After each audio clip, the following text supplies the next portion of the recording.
Bienvenue. Le journal audio de la Fondation Filsen. Stéphane Salzman. Bonjour, la Fondation Filsen est et reste toujours bien sûr à vos côtés et nous sommes ravis de vous avoir avec nous. Vous le savez, la situation Covid en France et en Normandie n'est pas des meilleures. Emmanuel Macron, président de la République, a pris la parole. Pour éviter que ne se nouent des drames humains que nous avons vécus au printemps, où des personnes en fin de vie se retrouvent totalement isolées, les visites en maison de retraite et en EHPAD seront cette fois autorisées dans le strict respect des règles sanitaires. Certains établissements de la Fondation ont déjà dû prendre des mesures, nous faisons le point dans un instant. Des tests antigéniques, eh bien c'est parti, comment ça marche et c'est pour qui? Là aussi, réponse dans une seconde. Confinement, mesures barrières, décidément cet automne s'annonce bien compliqué. Fondation Filsen, les infos. Un automne où la Normandie, comme d'autres régions en France, est particulièrement touchée. Certains EHPAD ont même déjà été contraints, dans le respect des familles, de prendre des mesures concernant les visites. Exemple avec l'EHPAD de Sotteville-lès-Rouen. Saint-Joseph, Johan Poisson dirige cet EHPAD. Ici, nous avons plusieurs cas positifs à la Covid. Comme l'indiquait Emmanuel Macron, des visites oui, mais. Écoutez, la résidence Saint-Joseph est confrontée au Covid-19 depuis le 14 octobre. Des résidents ont été testés positifs, des salariés également. Nous avons mis en place des procédures sanitaires draconiennes. Et par rapport aux familles, vous faites comment ? Les visites, elles sont réservées à des familles dont les résidents voient leur état de santé se dégrader. Cette situation est le reflet du contexte national. On aurait souhaité pouvoir faire mieux. Bon, je crois que c'est lié aussi à une circulation particulièrement active sur notre territoire.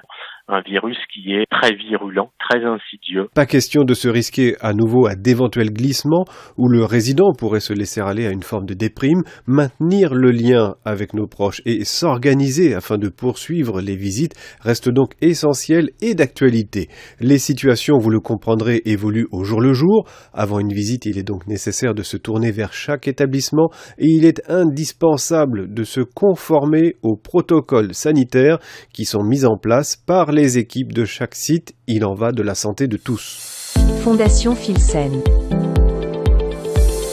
Face à la Covid, comment réagir? Quelles attitudes adopter? Ce sont des interrogations, des questions auxquelles les équipes de la Fondation Filsen doivent répondre au quotidien. Actuellement, plusieurs fois par semaine, l'ensemble des directeurs et directrices des établissements fait le point sur les mesures à prendre et sur les stratégies à adopter en lien avec les mesures gouvernementales. C'est ainsi que chez Filsen, avant tout le monde, des tests antigéniques sont prêts et commencent à être utilisés. Grégoire Rioux, vous êtes le directeur adjoint pour la résidence Sainte-Anne à Rouen.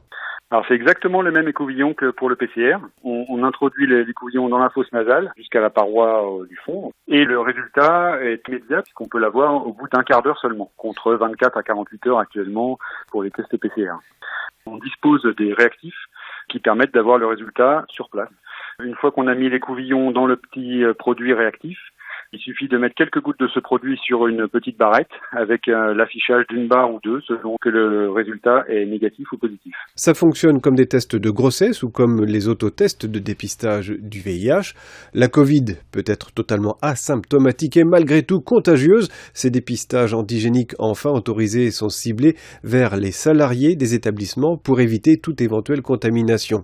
Avec les caméras thermiques installées à l'entrée des établissements, ces dépistages sont une arme supplémentaire mise en place par la Fondation Filsen pour lutter contre la propagation de ce virus décidément très piégeux. Fondation Filsen. Souvenez-vous, il y a quelques mois, dès les toutes premières annonces de cette pandémie, la Fondation Filsen avait déjà su prendre les devants, notamment en réduisant les accès aux établissements. Puis ensuite, il s'est agi d'entrouvrir dans les meilleures conditions la Verte Colline à Ivry-la-Bataille, les jardins de Nassandre près de Brionne, les Sapins et Sainte-Anne à Rouen, sans oublier à Sotteville Saint-Joseph qui était en ligne il y a une seconde. Il y a également la résidence autonomie des faïenciers à Rouen. Vous pouvez retrouver toutes ces initiatives et leurs contexte sur le site de la Fondation Filsen, onglet Actualité. Comment se sont réorganisés les loisirs? Comment se passe la vie au quotidien dans les EHPAD? Ce sont des immersions vidéo souhaitées par la direction générale de la Fondation Filsen dans les établissements, aux côtés des résidents, aux côtés des familles, aux côtés des équipes. Avec vous, Fondation Filsen. Vous le constatez, toutes les équipes de la Fondation Filsen sont sur le pont. N'hésitez pas à nous faire part de vos questions, de vos impressions. Nous ne manquerons pas de vous répondre. Ce journal est aussi le vôtre. Merci de votre écoute. C'est avec grand plaisir que nous nous retrouvons sur ce même canal. À très vite. Fondation Filsen, partenaire de votre quotidien.